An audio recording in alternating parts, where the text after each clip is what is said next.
les générosités du public, il y a eu un appel des restos, et il y a eu des réponses des entreprises, et on les remercie, il y a eu des réponses du grand public, mais est-ce que cette générosité va être là aussi en décembre? Ça, c'est la première question.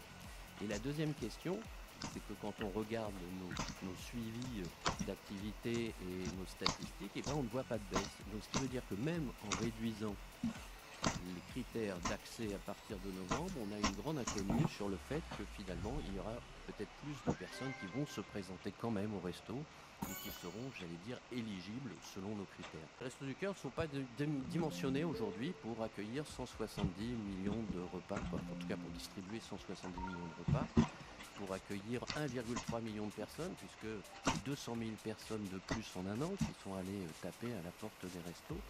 On n'est pas taillé humainement, même si nous avons 70 000 bénévoles réguliers et 30 000 bénévoles ponctuels.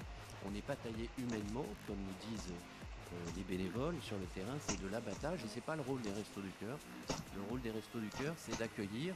L'aide alimentaire est un point d'entrée pour accompagner, pour orienter, pour les orienter vers l'accès aux droits et pour essayer de faire sortir ces personnes de la précarité.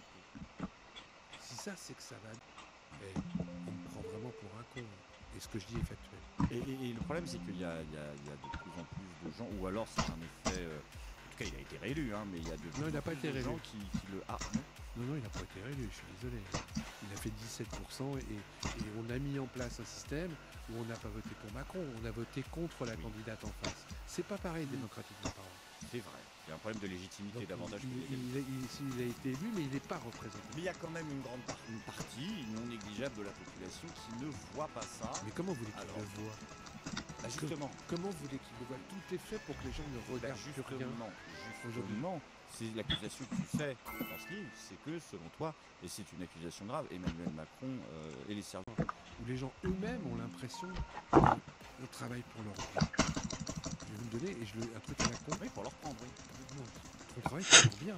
Ce que fait le gouvernement, c'est pour les aider, pour que ça aille mieux, qu'il y ait plus de sécurité, qu'il y ait plus de liberté.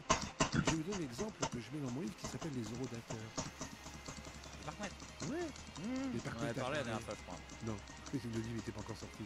Donc, les parcs-mètres, il y en avait avant à Paris. Et bien aujourd'hui, il y en a de moins en moins. C'est-à-dire qu'il faut faire 1 kilomètre pour trouver un parc-mètre où vous ne pouvez plus mettre de la monnaie, vous êtes obligé de vous servir de votre carte. Ils ont trouvé un truc vachement bien. Ils vous obligent. Je sais pas, pardon. C'est un mot qu'on n'emploie plus depuis 2020. T'es pas obligé de te faire vacciner, t'es pas obligé de faire tas de choses.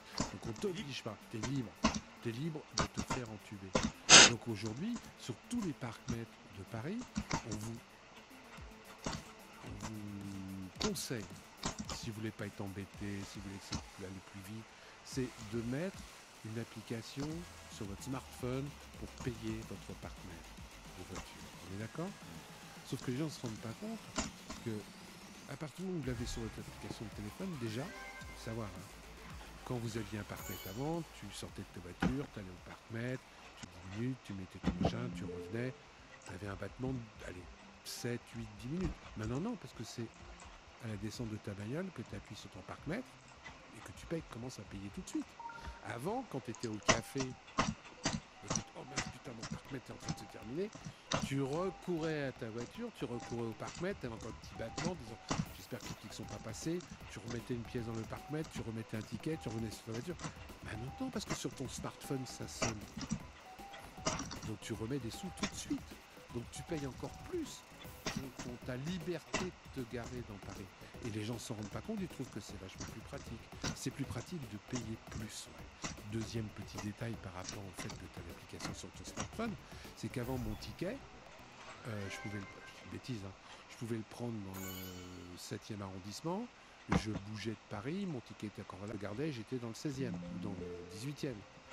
Ben non, parce qu'avec ton smartphone, on sait exactement où t'es. À quelle heure t'es arrivé, à quelle heure tu repars. Donc pour te fliquer, en réalité, mais c'est hyper génial. Et les gens ne se rendent pas compte que sous des prétextes de liberté retrouvée grâce à la numérisation contrôlée, en fin de compte, on les enferme de plus en plus dans une prison dont ils ne pourront plus sortir. Dont ils ne pourront pas sortir. Parce que le problème de ce genre de truc, c'est que tu ne peux plus en sortir. C'est celui qui est derrière l'écran. C'est celui qui contrôle le satellite qui contrôle ta vie. Parce que si tu marches pas dans les rails, plus de cartes. Plus de cartes, plus de vie.